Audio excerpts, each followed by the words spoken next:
Hey there, America. Can we just get this election over with already? We've had enough excitement, right? More than enough plot twists.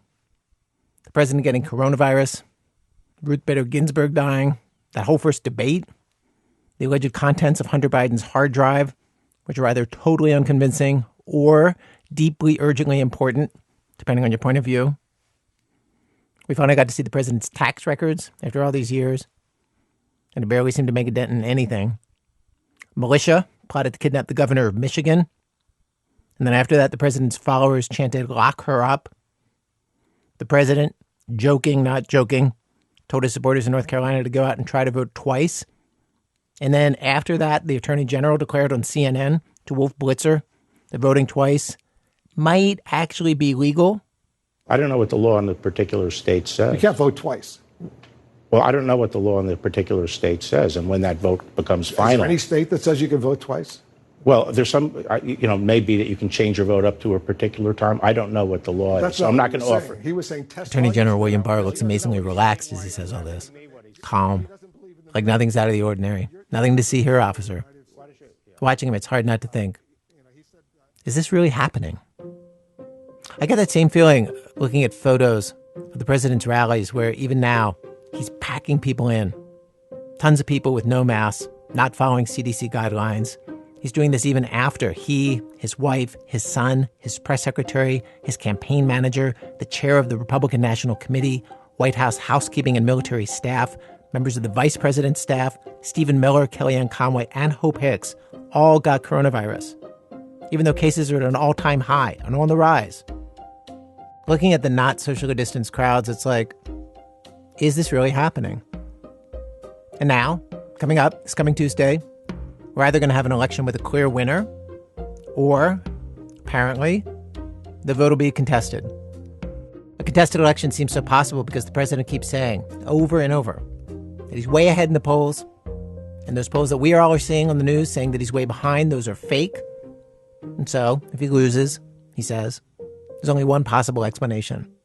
The only way we can lose, in my opinion, is massive fraud. And that's what's happening, because all over the country, you're seeing it. Thousands and thousands of ballots. How about the military? That was Monday in Allentown. Here he is in Oshkosh, Wisconsin on Wednesday. Because the only way we're going to lose this election is if the election is rigged. Remember that. It's the only way we're going to lose this election. And we can't let that happen. There's no evidence for any massive fraud like he's talking about. When he talks about mail-in ballots being a problem, which he does nearly everywhere, there's no evidence for that either. Lots more Democrats than the Republicans are voting with mail-in ballots this year. Here's the president on Sunday in New Hampshire calling those ballots into question. The other way, they send millions of ballots. We don't know who's sending them. We don't know where they're going. We don't know who's bringing them back. We don't know who signed them. And it shouldn't be allowed. And the Democrats know it's a hoax. And we shouldn't let it happen. So, this Tuesday, he might fight those ballots.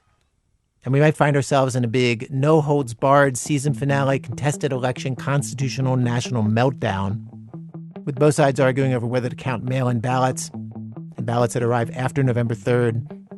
And if that happens, people on both sides will probably take to the streets to protest, and who knows where that might lead. And then, of course, there are the scenarios where the whole thing gets thrown to Congress or the Supreme Court to decide. So many different ways this could play out, where whichever side loses, red or blue, they'll probably never be able to see the final decision as fair and legitimate, so one half of the country will not accept who the other half puts into office. Or maybe that won't happen. Maybe somebody's going to win decisively. That's where we are. Our world is either about to slip into utter chaos, or the election will go just fine, and things will be fine. That's the unreality of now. There are so many things right now that make it feel like the ground underneath us is like thin as a cracker with molten lava underneath. So many things it's hard to understand. This is real. This is really happening. And today on our program, we have people trying to get their minds around that. I have to say that is so much of the mood as we head into this Simpsons Halloween special of an election day. From WBEZ Chicago, it's This American Life. I'm Ira Glass. Stay with us.